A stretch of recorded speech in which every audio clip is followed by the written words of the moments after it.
Hi,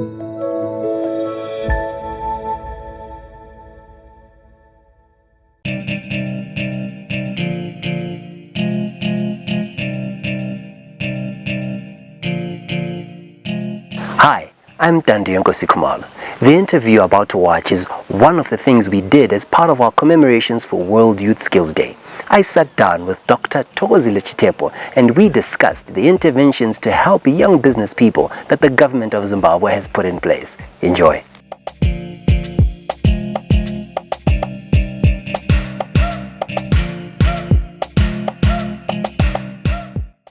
Dr. Chitepo, thank you very much for doing this. Thank you so much, Ntando. Thank you very much. You know, your ministry is a very popular one, but many of us assume we know what your ministry does. So, if you could, what's the constitutional mandate of the Ministry of Youth? The Ministry of Youth was really an integration of three different, very important sectors that, broadly speaking, are social sectors that have a very important place in society and can make a very big impact to achieving all the national goals. So the wisdom of the new government was to put them all together, but the main mandate is to work with the three sectors of youth development and empowerment, sports and recreation, and arts and culture, to ensure that we're able to maximize the productivity that we can achieve from these sectors from an economic point of view, but also from a social point of view. Young people, artists and sports play a very important role in social cohesion and in nation building.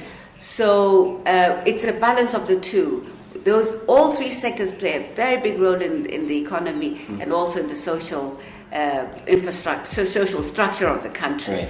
And so that's the main mandate. That's the very broad mandate to make the opportunities available for all these three areas to contribute to the economy, build their capacities to contribute to the economy, to market their products, produce new products. And when I talk about products, even in sports, the athlete is the product. And make sure the environment can get the best products. And for those who are not trying to compete, just to improve activity amongst young people, competition and enjoyment from sports, from arts, and to have young people play a very big role in the economy and in all sectors of society. And what's your role as the permanent secretary in achieving or implementing this grand vision, if I should say so myself? Well, my role, I work with the politicians, and I work with the staff in the ministry, and I work with the clients, all the young people and the arts. So I'm at the center of all of that. I'm at the top of that. But I think I see my main role as being a person who is always checking out, understanding what the goal is very clearly, so that you're able to keep reminding and assist people who are working, whether you're working as a politician, a minister or deputy minister, your staff, your directors and staff, and even for our clients, always trying to be very clear about what it is we're trying to achieve and to steer the ship to focus in that direction. We want to be sure that we are clear about that direction, but also to be clear about what results. How will we know that we are achieving what we want to achieve? And that's my responsibility, to be clear about that and to assist working with others to keep focused on how are we going to know that we're achieving the results we're trying to achieve. And that takes it takes quite a bit, but it's as you work at my level with the politicians, it's a very political interest. From the high offices, from the president and others, also from cabinet. What we do has a big has interest and expectations from many other ministries. We don't work on our own. And a lot of the results we do we work together with other ministries, as well as receive a lot of guidance from them.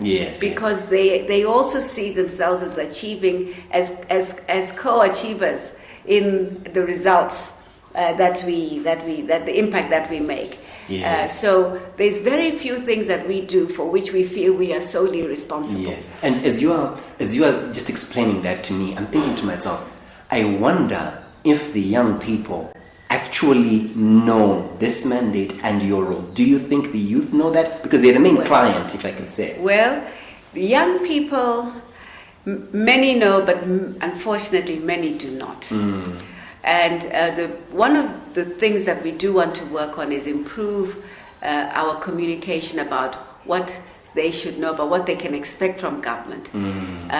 We do know many are aware that there's need for a policy, and we have recently, 2 years ago, the President launched a third review of our national youth policy, which we engaged with a lot of young people, and many gave their contributions about what they would expect in all areas, in the environment, in business, in the arts. There's many more who, once they know there's a policy, are not really sure how to engage with us.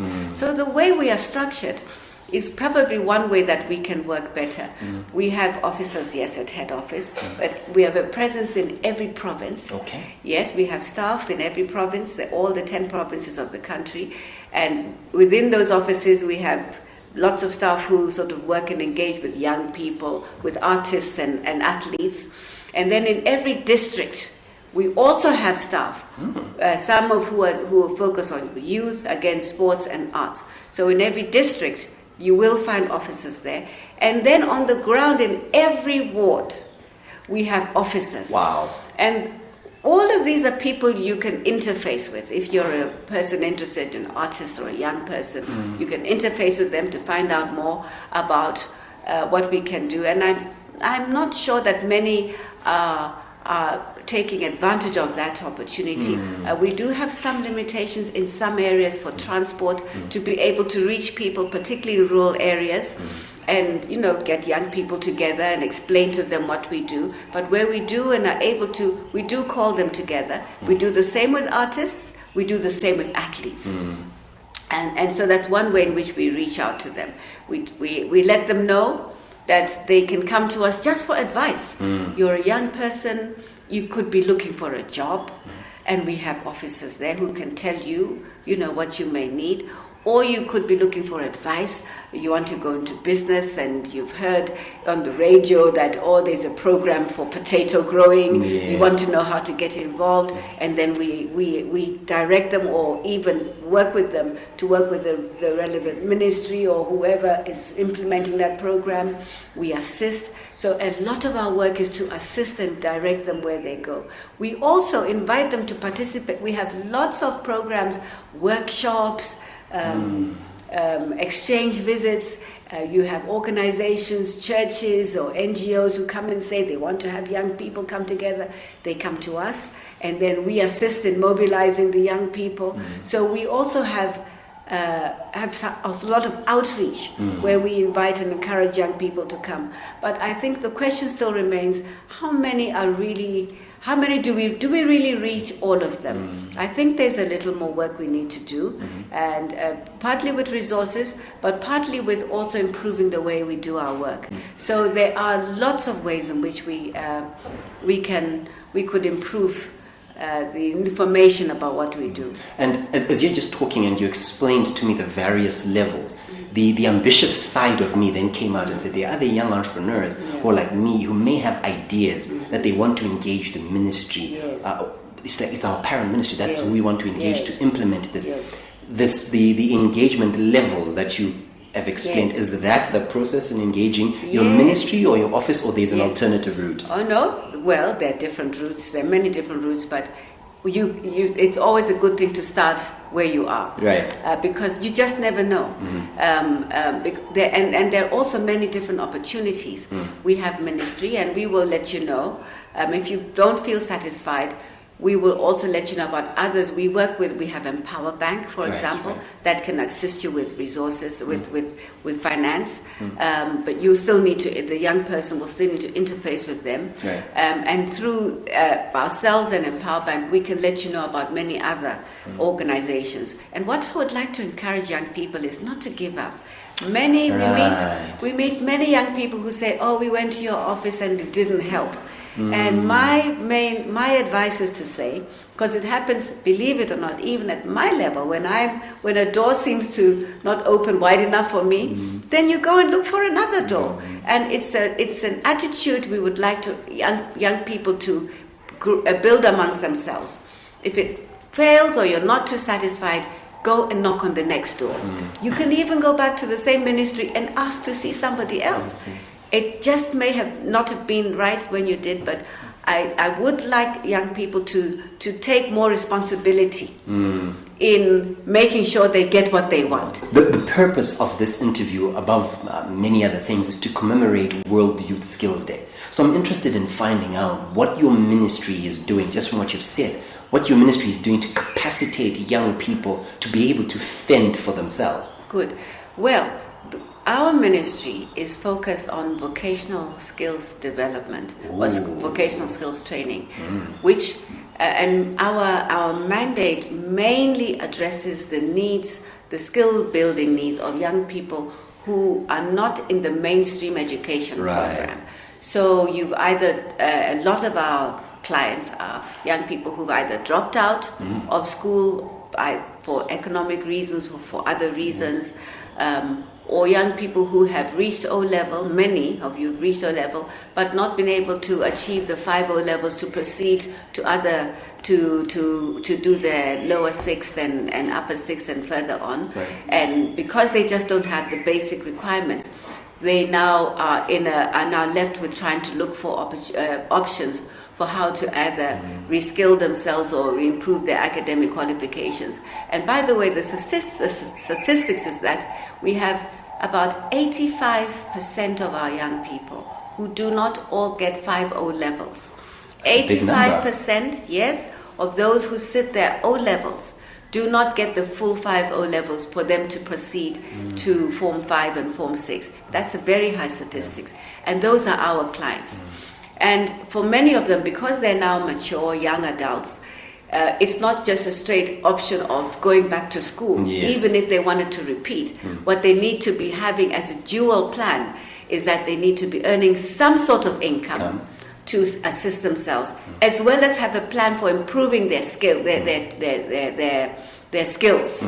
So what we do is we offer in our vocational training programs a certificate called Training for Enterprise, which is a certificate that offers you a chance to build skills in specific areas, and they're quite broad: plumbing, agriculture, hotel and catering, sewing or dressmaking, the kind of areas that are very basic at the lower end of most of our industries. Right. Which won't require you to have your 5 O-levels, but for which you will get a skill and be able to even develop products that you can sell. So if it's carpentry, you will learn how to make just basic, simple furniture, be able to get a living. And the expectation is that once you are able to earn some income, you should also be planning on improving your qualification, your certification. Either get your O-level passes that you didn't get, or then become a certified carpentry, expert through the apprenticeship system. But this is the starting place. Right. And several of the young people who've gone through have actually found a path to even getting degrees after having started off with vocational training. So it's very, very important.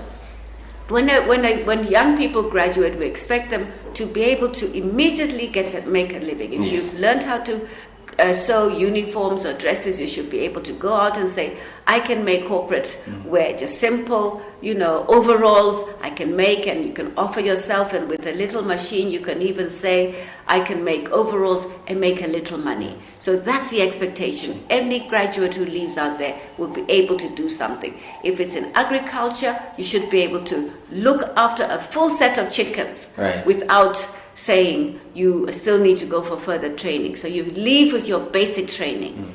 But we also really would like many to continue wanting to pursue the 1 or 2 O levels or 3 that they did not pass, yes. because the opportunities become even broader if you can get that way. But our assurance is that you can get some income for yourself. And I like that. And as you're talking about enterprise, I just want us to go a bit more into that side of things to say, in your engagement with young people, what are 1 or 2 of the challenges that young people say they are facing in the marketplace? And what have you done as a ministry to try and help them overcome those challenges? Well, it's a number of things. It's first of all, many of them have problems just finding space to produce whatever they want to do. If it's in agriculture, the biggest complaint is that we don't have land. If it is, if they are in learning, wanting to sew or doing carpentry or metal work or fixing cars and the like, the big issue is space. Okay. Finding space to do that. Now, so what we and our officers do in the different provinces and districts is to start seeking partnerships with local entrepreneurs or with the local authority to us to provide space. In some cases, we as a ministry actually pay rent for young people to come and have a little place where they can fix and service cars, or we encourage local entrepreneurs or authorities to provide that space for young people to do it. So space is very important. The other thing, of course, is just being able to get the equipment to be able to do so. In some cases, we're able to, when they graduate, give them a little equipment for them to start, but in many cases, they need more. Yes. So if you're going to be fixing cars, there are some certain basic things you will need, for fixing tires, for lifting the car and the like. And because that equipment may be a little costly, we then try to see if we can get any loan system or an arrangement with an existing entrepreneur to allow them to work or share the equipment while they build their own resources to do so. Then, of course, marketing. Marketing is very important. So many, whether it's in agriculture or that, will have a problem there. And our staff in our vocational training centers, together with our youth development officers, have a big assignment to work on the marketing. But we find we do a lot with partnership. And we're very pleased, I must say, we must declare that we are very pleased that you find churches, will volunteer themselves to see and what assistance they can give. We have several non-governmental organizations, some of them even community-based organizations, individuals on their own who will reach out to us or to the youth to say, what is it that you need to carry on? And we applaud those who do, but we would like to encourage a lot more people to find ways to support the young people as they begin to their businesses. Again, I think we could do better with more communication to let people know, because when we do approach entrepreneurs, we've never found an entrepreneur who's not willing to take on a young person. So we just need to improve that and get our outreach better so that more can work with us. It's an entirely big project. We can't expect it to be all driven by the institutions. It's the business people out there, it's the church organizations, it's the philanthropic or just good-hearted people out there who will assist our young people. It's a collective. But we've seen such great success when it has worked. So we do want to encourage that. So marketing, and then we get some of the big organizations who will either be interested in buying the products from the young people. Maybe if I should ask this to say, what can young people do to help you serve them better? Well, apart from changing their attitude about, and being very positive about trying to improve their lives, we would encourage them to group themselves. Yes. When you're in, say, potato farming, befriend the other potato farmers in your area. Because when you work as a group, even if there's just 5 or 6 of you or 10 of you, you're able to, and we are able to access services for you in a much more successful way. So, for example, we can link up with the Minister of Agriculture and say to them, well, we've got 10 young people here who are trying to work out in potatoes, but there seems to be a problem about receiving better quality of seed, or the fertilizers delivery is not working very well. Could you assist? And we know that then the Minister of Agriculture, the Mdumeni, will come, and they are now happier because there's a group working. Yes. So working in groups is very, very important. Of course, you can receive assistance on your own, but we know that it's easier for us to then work together. And it's in anything. The same thing in sports. You're a good sports person, you form clubs, because then it's easier to work with you as clubs. You need certain things, we do it. Even artists, you're very good, you play your guitar, but who else does guitar? Who else does drum around here and the like? You reach out there, you may not form a band, but you know each other. And when you have your issues together, you now come together and say, and when you meet up, we've got our local art officer, or you come to head office, you say, we are in this ward. We are trying to do this for us. We want to have a festival, or we want to bring people together, but we are finding, it's not working. But it's so much easier to now work with them as a group. Once you have become more exposed, it's easier for us. So I'll say to young people, go to these shows. Initially, just go and have a look and talk to the organizers. There's a lot more. We now need wanting young people to go out. There are many who do already. We're very happy, but there's many more who are not coming out of their shells. We're encouraging young people themselves, but we're also encouraging the people they live with, whether it's your sekuru or your mbuya or your aunt or your brother. We want to encourage those who live with young people to support young people, so that they can also be assisted in maneuvering, how they can better look after themselves. It's a collective. It's not just on the individual. We all as society need to take a responsibility in helping them. So I'm very, how can I put this, fascinated as we're rounding up. I'm very fascinated by your personal professional background. So just share with me in brief your journey as a young professional. Say, what did you study? Where did you go? Where did you learn? What fellowships? Which jobs did you take? Where? How long? So just brief so that I get your career progression. Thank you. I started off as a teacher. I trained as a teacher. I lived in Kenya. I grew up in East Africa for about 20 years, because those are the exile days. Right. And then I did my first degree in teaching. And my first teaching job was here in Harare at Ziwaresekwa High School. But I was always interested in psychology. And so I shifted from that and got into a master's in psychology, which I did in Canada. I came back and I worked as a registered school educational psychologist, but became very interested in other areas when studying my PhD back in Canada. In cognitive psychology, very interested. But because I was living abroad, got jobs in international development. Yes, working for projects that were funded by either, international organizations. And then that landed me in South Africa, heading up a project in education. And the focus was on youth. Right. And that's where I think, apart from my own interest in youth, I then spent about, 3 or 4 years just going around South Africa working on programs they had and policies they had for young people, and particularly tertiary education, or what they call further education. Then got a job was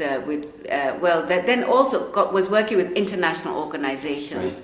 Who were funded sometimes by USAID or the World Bank and others, then got a job with the Kellogg Foundation, and I was a program director with them. And they were serving 6 countries in Southern Africa, and I worked mostly on the youth development portfolio. Wow. So I traveled 6 countries in Southern Africa. I interacted with governments, with organizations and churches, and got to know a lot about the status of youth in these 6 countries. And that's where I understood quite a bit. And then left that to work at the university. I worked at Africa University, served there, was teaching psychology for a few years, and then became appointed as the Dean of the Faculty of Humanities and Social Sciences, and I served in that position for 7 years, and then left that and joined government.